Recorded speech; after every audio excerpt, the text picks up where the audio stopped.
Welcome to துரன் academy. நம்ம இன்னைக்கு இந்த வீடியோ பதிவில் மார்ச் 29, 30, 31க்கான நடப்பு நிகழ்வுகள் தான் பார்க்க போகிறோம். இருக்கிறது எல்லாமே ஷார்ட் அண்ட் ஸ்வீட்டாகவே சொல்லிடலாம். பாருங்கள், நம்ம ஏற்கனவே சொல்லியிருந்த மாதிரி தேர்தல் நடக்கின்ற ஒரே காரணத்தால் கரண்ட் அஃபேர்ஸ் கம்மியாக இருக்குது. இந்த டைமில் தான் நீங்கள் என்ன பண்ணிக்கணும்னு பார்த்தோன்னா நிறைய யூட்டிலைஸ் பண்ணிக்கணும். ப்ரீவியஸ் மந்த் கரண்ட் அஃபேர்ஸை ரீகால் பண்ணிக்கோங்க. அட் த சேம் டைமில் ஸ்டாட்டிக் போர்ஷனை நிறைய ஸ்ட்ராங் பண்ணிக்கோங்கன்னு சொல்கிறேன். First news பார்த்துலாமா? 1085 வேட்புமனுக்கள் ஏற்கப்பட்டது. கிட்டத்தட்ட 664 வேட்புமனுக்கள் நிராகரிக்கப்பட்டது அப்படின்னு சொல்லியிருக்காங்க. ஜஸ்ட் தெரிஞ்சுக்கணும் போதுமானது. குரூப் 1 தேர்வு அறிவிக்கப்பட்டிருக்குங்க. இந்த ப்ரிலிம்ஸ் எக்ஸாம் சொல்லக்கூடியது. பட் நமக்கு இன்றைக்கான திருக்குறள் பார்த்துடலாமா?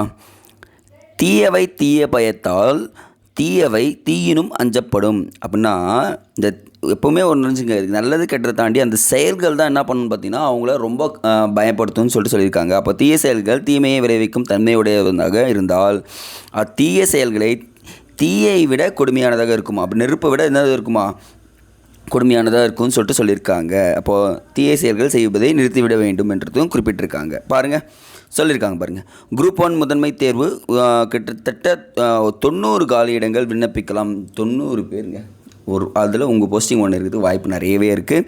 ஸோ எக்ஸாம் ரிலேட்டடாக குரூப் 1ம் படிக்க ஆரம்பிச்சிருங்க. அது உங்களுக்கு ரொம்ப ஹெல்ப்ஃபுல்லாக இருக்கும்ன்றது நான் சொல்கிறேன். நெக்ஸ்ட்டு கேட்பாங்க, தேர்தல் விதிமுறைகளை கண்காணிக்கும் செயலின்னு கேட்டாங்கன்னா சி விஜிலி செயலி. நோட் பண்ணுங்கள், தேர்தல் விதிமுறைகளை கண்காணிக்கும் செயலி சி விஜிலி செயலி. கிட்டத்தட்ட இப்போதைக்கு ஒவ்வொரு நாளும் பாருங்களேன் புகார்கள் அதிகரிச்சுட்டே இருக்கும். 1383 புகார்கள் இருக்குதுன்னு சொல்லியிருக்காங்க. 1383 புகார்கள் இந்த தலைமை தேர்தல் அதிகாரி சத்யபிரது சாகு சொல்லியிருக்காரு. ஸோ எக்ஸாம் ரிலேட்டடாக சி விஜில்னா தேர்தல் புகார் அப்படின்றத ஞாபகம் வச்சுக்கோங்க. மற்றது எதுவும் தேவையில்லை.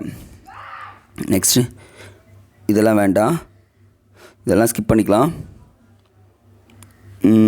கிரிக்கெட் வேண்டாம். அப்படியே பார்த்தீங்கன்னா மார்ச் 30க்கான நடப்பு நிகழ்வுகள் ஃபுல்லாகவே பொலிட்டிக்கல் நியூஸ்ங்க.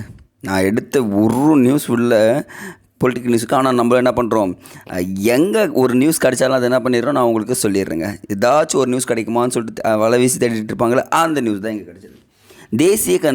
தேசிய கட்சி அந்தஸ்தை தக்க வைக்குமா மார்க்சிஸ்ட்னு சொல்லியிருக்காங்க. அந்த மார்க்சிஸ்ட் கம்யூனிஸ்ட் கட்சியை பார்த்தீங்கன்னா நமக்கு தேவையான தகவல் என்னன்னா தேசிய கட்சிக்கான நிபந்தனைகள்னு ஒன்று இருக்குது பார்த்தீங்களா, அதுதான் நமக்கு தெரிஞ்சுக்க வேண்டியது ரொம்ப ரொம்ப இம்பார்ட்டன்ட்ங்க. ஏன்னா மக்களவைத் தேர்தலில் 4 அல்லது அதற்கு மேற்பட்ட மாநிலங்களில் ஒரு கட்சி சார்பில் நிறுத்தப்பட்ட வேட்பாளர்கள் மாநில சட்டசபை பேரவைத் தேர்தலில் அக்கட்சியில் சார்பில் போட்டியிடும் வேட்பாளர்களுக்கும் தேர்தலில் பதிவான இதுதான் ரொம்ப இம்பார்ட்டன்ட்ங்க. செல்லும்படியாகும் வகையில் வாக்குகளில் 6% குறையாத எண்ணிக்கையில் இருக்கணுமா? மக்களவையிலும் மாநில சட்டப்பேரவையிலும் 6% வாக்கு இருக்க வேண்டும் சொல்கிறாங்க.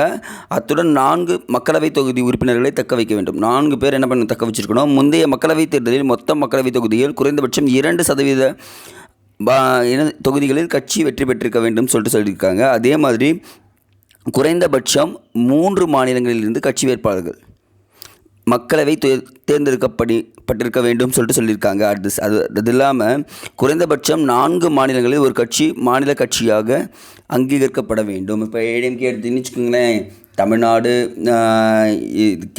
கர்நாடகாவில் இருக்குது. அட் த சேம் டைம் பாண்டிச்சேரியில் இருக்குது. இது 3 தான் இருக்குது. 2 ஸ்டேட்டில் மட்டும்தான் விளையாட்டு இருக்குது, மற்றது எல்லாமே வரல. பட் ஆனால் தேசிய கட்சிகள் ஒரு 6 இருக்கும். அது என்ன பண்ணுறாங்க, ஒவ்வொரு இடத்துலையும் 4 மாநிலங்களில் இருக்குதுன்னு சொல்லியிருக்காங்க. ஸோ எக்ஸாம் ரிலேட்டடாக இது படித்து வச்சுங்க. அப்போ மாநில கட்சி அந்தஸ்து, தேசிய கட்சி அந்தஸ்தை பற்றி நீங்கள் இன்றைக்கவே படிச்சிருங்க.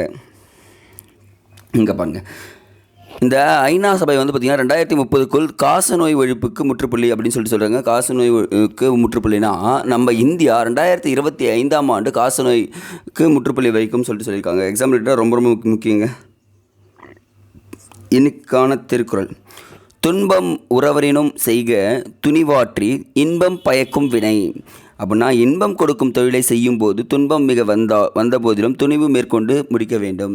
உங்களுக்கு பிடிச்ச விஷயத்தை செய்யும்போது அதில் சந்தோஷம் இருந்துச்சுன்னா அதில் எவ்வளோ கஷ்டம் வந்தாலும் அதை என்ன பண்ணலாம், ஈஸியாக சமாளிச்சிடலாம் அப்படின்னு சொல்லியிருக்காங்க.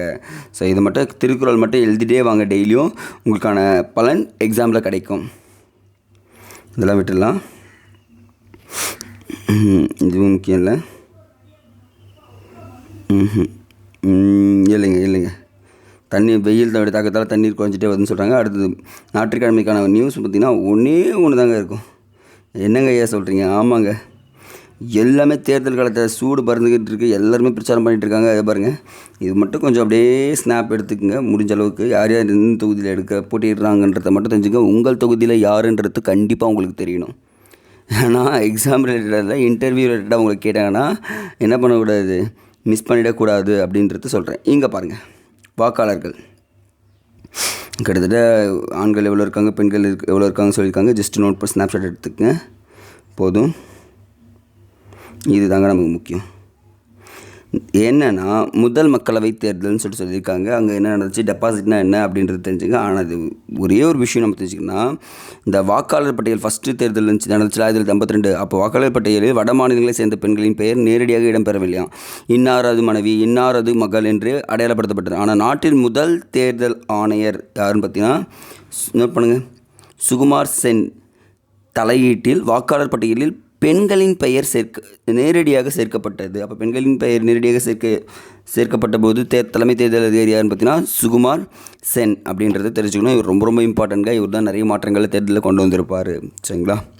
சரிங்க, எக்ஸாம் ரிலேட்டடாக இவ்வளோ தாங்க கரண்ட் அஃபேர்ஸ் இருக்குது, வேறு எதுவும் இல்லை. கரண்ட் அஃபேர்ஸ் கம்மியாக இருக்குன்றது நினைக்காதீங்க. அட் த சேம் டைம் நம்ம முடிஞ்ச அளவுக்கு நியூஸ் பேப்பர் இருக்கிறதால நான் உங்களுக்கு கொடுத்துட்றேன். மற்ற எல்லாமே நீங்கள் வந்து ஸ்டாட்டிக் போர்ஷன் படிக்க ஆரம்பிச்சிருங்க. சரிங்களா? அடுத்த வீடியோ பதிவில் சந்திக்கலாம். நன்றி.